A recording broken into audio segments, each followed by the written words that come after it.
हाँ जी, तो मैं ये बता रहा था कि किस तरीके से जो है ना ये जब लिफ्ट बढ़ती है तो उसके साथ जहाज़ जो है ना वो हवा फ़ज़ा में उड़ जाता है और ज़्यादा हाइट के ऊपर चला जाता है। ये जहाज़ की ये उसके अलावा जहाज़ की जो टाइप्स होती हैं वो इंजन पे भी डिपेंड करती है। कोई प्रोपेलर की वजह से जहाज़ का इंजन घूमता है और कोई जेट की वजह से। जेट जो इंजन होता है ना वो वाला जो इंजन होता है वो इस तरीके से होता है कि वो वाला इंजन उसमें जब हवा के साथ मोटर के साथ जो है ना वो घूमता है, उसका इंजन घूमता है और उसके अंदर आगे का जो है इसी में प्रोपेलर होता है, पीछे में कंप्रेसर होता है और जब वो तेज़ी से वो जब घुमाया जाता है तो उसके अंदर वो एयर मिक्स होती है फ्यूल के साथ और आगे जो पीछे होता है वो इग्निशन चैम्बर होता है, वहाँ पे दोनों चीज़ें मिक्स होती हैं, एयर और फ्यूल, और उसके साथ वो तेज़ी से जो है ना इंजन घूमता है। और जब वो तेज़ी से इंजन घूमता है तो उसके साथ जो होता है वो फोर्स पैदा होती है, वो जो तेज़ी से जो है ना वो क्या करती है, हवा पीछे को फेंकती है। वो जब तेज़ी से हवा तेज़ी पीछे से फेंकती है, जेट इंजन की बात कर रहा हूँ, तो उसके साथ प्रेशर से जो जहाज़ जो है ना आगे को बढ़ता है। यानी pressure is actually force per unit area होता है, ठीक है। तो जब वो तेज़ी से इंजन पीछे को एयर फेंकती है तो जहाज़ आगे को बढ़ता है। इस चीज़ को जो है ना वो बोलते हैं थ्रस्ट। तो अब अगर फ़र्ज़ करें जैसे 2 इंजन है, एक राइट साइड पर एक लेफ़्ट साइड पे, तो वो इंजन जब पीछे से ज़ोर से थ्रस्ट फेंकता है तो उसकी वजह से जहाज़ जो है ना वो आगे को बढ़ता है। तो ये वो फ़ोर्स है जिसकी वजह से जहाज़ आगे को बढ़ता है। तो अब ये जो चीज़ हो गई आपकी कि ये जहाज़ इस तरीके से बढ़ रहे हैं, तो कहने का मकसद है कि फ़ोर्स अब आप जब जहाज़ हवा में उड़ता है ना तो 4 तरह की फ़ोर्सेस जो हैं वो उसके ऊपर अमल कर रही होती हैं। एक ये जहाज़ जब आगे को बढ़ता है तो उसके ऊपर वो लगते हैं थ्रस्ट जो है ना वो लगता है। थ्रस्ट मैंने आपको बताया इंजन की मदद से पैदा होता है। जब वो थ्रस्ट की मदद से जहाज़ आगे बढ़ता है तो उसके नतीजे में जैसे सामने एयर होती है, एयर जो होती है वो कुछ रुकावट पैदा करेगी। जब वो रुकावट पैदा करती है, उस जो चीज़ को जो एयर रुकावट पैदा करती है उसको ड्रैग बोलते हैं। यानी एक तरफ से जहाज़ आगे बढ़ रहा है और हवा उसको रोकती है, तो इस चीज़ को बोलते हैं ड्रैग। एक थ्रस्ट, ड्रैग इन आमने-सामने आ जाते हैं और जहाज़ जब उड़ता है इस तेज़ी से इस तरह आगे जाता है तो हवा की वजह से इसमें लिफ्ट मिलती है, जहाज़ ऊपर जाता है, उसको बोलते हैं लिफ्ट, जो ऊपर को करती है। और अगर वो लिफ्ट नहीं होगी तो जो सबसे भारी वज़न है वो उसका वज़न है, वेट, वो नीचे को आता है। नहीं, ये 4 फ़ोर्सेस जब होती हैं तो जहाज़ जो है ये फ्लाई करता है ऊपर को। Drag, thrust, drag, lift, weight, ये 4 वेट होते हैं, ये चीज़ें फ़ोर्सेस होती हैं जिनकी वजह से जहाज़ हवा में उड़ता है, ठीक है। तो ये सारा अब आप ये लिफ्ट कैसे पैदा करते हैं ये मैंने बता दिया। थ्रस्ट के लिए इंजन 1 कर लिए, 2 कर लिए, 4 इंजन हो गए। अच्छा, इंजन्स के लिहाज से आप लोग अच्छे किस्म के इंजन रॉयल रॉयस के हैं, जेटी 90 के भी इंजन है। इसके अलावा रॉयल रॉयस के अच्छे इंजन हैं, जनरल वालों के अच्छे इंजन हैं। तो अल्लाह किस्म के कंपटीशन चल रहे हैं, वो जब आप इस फील्ड में आएंगे तो उसमें आपके जो है ना उनकी पावर्स के लिहाज से और डिफरेंट जो होते पैरामीटर्स हैं वो देखे जाते हैं। और जो प्राइवेट जहाज़ है उनमें अलग किस्म की जो ये कॉन्फ़िगरेशन इंजन्स की होती है, ठीक है। तो ये एक कंपटीशन चल रहा होता है मार्केट के अंदर। जितने ज़्यादा पैसेंजर हैं या जितने ज़्यादा बड़ा जहाज़ है उसी लिहाज से इंजन की पावर भी उसी लिहाज से रखी जाती है, या कितने ज़्यादा दूर जहाज़ ने जाना होता है। और इसके अलावा आप ये भी देखते हैं कि एक हमारे पास एक ई टॉप्स हमारे पास है नहीं, उसमें ये होता है कि जैसे आप एक जहाज़ जो है ना कुछ घंटे तक उड़ सकता है, जैसे 180 घंटे 90 घंटे तक, पहले 180 यानी उसको उसके बाद किसी न किसी एयरपोर्ट पे ग्राउंड मतलब उसको नीचे उतरेगा फिर दोबारा उड़ेगा। तो ये इसके अलग अलग वो इसके जो ये रेंज बढ़ा दी जाती है तो उसको ई टॉप्स बोलते हैं, ठीक है। तो उसकी जो रेंज जो है वो बढ़ा दी जाती है उसके अंदर। तो ये इसके ऊपर मैं फिर कभी डिटेल से इंशाल्लाह इसके ऊपर वीडियो में करूँगा। तो ये चीज़ हो गई, तो ये आपने ये चीज़ देख ली।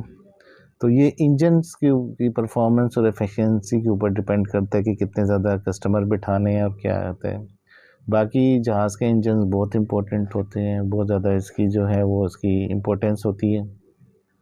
जैसे इसके अंदर अगर आप ये देख लें कि जहाज़ के इंजन अगर आप देखते हैं तो ये जहाज़ में नॉर्मली इनकी जो है बहुत ज़्यादा केयर करनी पड़ती है जहाज़ की, जो जब मेंटेनेंस करते हैं। जब मैं नया-नया आया तो फिर पहले मेरे ये ज़हन में यही होता था कि यार पता नहीं ये जहाज़ों के इंजन कैसे जहाज़ काम करते होंगे। फिर आहिस्ता-आहिस्ता पता चला कि इसमें तो सब मेंटेनेंस होती है और ये मतलब मेंटेनेंस के अंदर फिर ये जो चीज़ है ना, तो ये जो जहाज़ों के जो इंजन होते हैं ये बहुत ज़्यादा इम्पोर्टेंट होते हैं। इनकी मेंटेनेंस बहुत ज़्यादा केयर से करनी पड़ती है। इन्हें हम आम रूटीन के अंदर अगर कोई मेंटेनेंस की चीज़ें करना वो इतनी मायने नहीं रखती, लेकिन ये जहाज़ों की मेंटेनेंस के अंदर तो आप जहाज़ जब हवा में उड़ जाते हैं तो उसके बाद जो है आप उसकी मेंटेनेंस करेंगे तो वो चीज़ें जो है ना आपको पता है कि बहुत ज़्यादा ये ज़मीन पे तो आप फ़ौरन रिपेयर कर लेते हैं। जैसे गाड़ी की आपका टायर पंचर हो गया, कुछ हो गया, तो ये चीज़ें तो आप मेंटेन कर लेते हैं। लेकिन जहाज़ जब हवा में उड़ रहा है तो उसके बाद उसकी कैसे मेंटेनेंस आप करेंगे, तो ये चीज़ें जो है ना उस वक्त कोई प्रॉब्लम्स आ जाए तो कैसे फेस करते हैं, तो ये चीज़ें जो है ना बहुत ज़्यादा इम्पोर्टेंट होती हैं। तो मैं ज़्यादा जो एरिया आपको कवर कर रहा हूँ कि मेंटेनेंस के लिहाज से किस तरह ये नहीं आप लोग ये जहाज़ों को आप किस एंगल से देखना चाहिए, तो मैं उस लिहाज से आप लोगों को बता रहा हूँ। फिर ये जब अगर आपने जहाज़ के पहले तो बेसिक जहाज़ जो शुरू के जो जहाज़ हैं, प्राइवेट जहाज़ होते हैं, चार्टर्ड जहाज़, उसके अंदर इतने ज़्यादा सिस्टम नहीं होते हैं क्योंकि उसमें 5 बंदे मतलब 2-4 बंदे इतने बैठते हैं। इसी तरह हेलीकॉप्टर्स भी होते हैं, तो वो इतने ज़्यादा उसमें लोड नहीं होता। उसमें जो सिस्टम्स वग़ैरह होते हैं वो भी कम सिस्टम होते हैं, इतने सिस्टम नहीं होते जितने बड़े जहाज़ों में होते हैं। जहाज़ों के अंदर ना मेंटेनेंस का बहुत ज़्यादा इम्पोर्टेंस होती है, तो उसको हम जो है ना मेंटेनेंस का ख़्याल रखना पड़ता है हमें। तो इसके अंदर जहाज़ के अंदर जो सिस्टम्स हैं इसकी जब हम मेंटेनेंस करते हैं उसमें मैनुअल्स वगैरह होते हैं, डिफरेंट किस्म के मैनुअल्स होते हैं। मैनुअल्स में जैसे जिसमें हमने डिफरेंट चैप्टर्स की सेग्रीगेशन की होती है, जैसे चैप्टर 1 है, 2 है, 3, 4 है। चैप्टर नंबर जैसे 24 है वो इलेक्ट्रिकल सिस्टम के ऊपर है, चैप्टर नंबर 33 है वो लाइट्स के ऊपर है, 31 उसके ऊपर है इंस्ट्रूमेंट्स के ऊपर है, इसी तरीके से 23 है आईएफई के ऊपर है, 25 नंबर चैप्टर केबन के लिए। अलग अलग चैप्टर्स जो है ना इन्होंने सेग्रीगेट किए। बाद वो तो आप जब मेंटेनेंस करेंगे तो आपको वो पता चल जाता है कि कैसे होते हैं।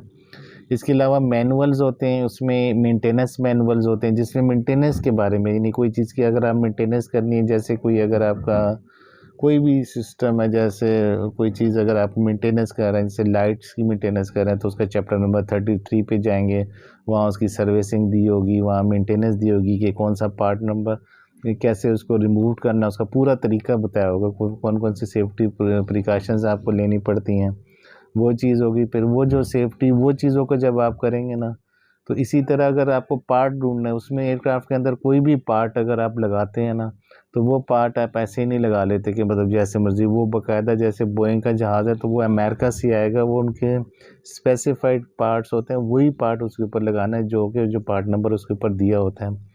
उसको आईपीसी की मदद से जो है ना, इलस्ट्रेटेड पार्ट्स कैटलॉग की मदद से देखा जाता है। इसके अलावा उसमें हमारे पास फॉल्ट आइसोलेशन मैनुअल्स होते हैं, इन्हें उसके अंदर हम फिल्म बोलते हैं। इन्हें उसके अंदर हम ये देखते हैं कि कौन से, अगर ये फॉल्ट है तो अगर कोई ट्रबल शूटिंग करनी है तो उसका क्या तरीका है, तो उनका ट्रबल शूटिंग का भी एक प्रोसीजर दिया होता है। यानी हर काम जो होता है वो बहुत ही सिस्टमेटिक तरीके से दिया होता है।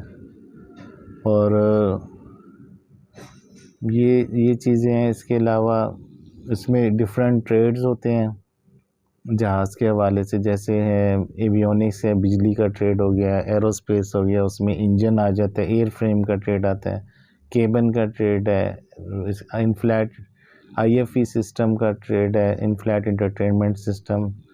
तो ये इस तरह आज के दिन में काफ़ी कंपटीशन चल रहा है। जैसे इसमें आईएफई में जो होता है वो थैलेस का सिस्टम है और पैनासोनिक का सिस्टम है, इनके जो है सिस्टम वो इंस्टॉल किए गए हैं। यानी इसमें आप जो ये मॉनिटर वगैरह लगे होते हैं ये सब उनके इंस्टॉल होते हैं। तो ये डिफरेंट किस्म के सिस्टम हैं जो कि मतलब ना वो मतलब उनकी मेंटेनेंस करनी होती है। तो ये सारा सिस्टम होता है जहाज़ों के हवाले से, ये ट्रेड होते हैं अलग अलग।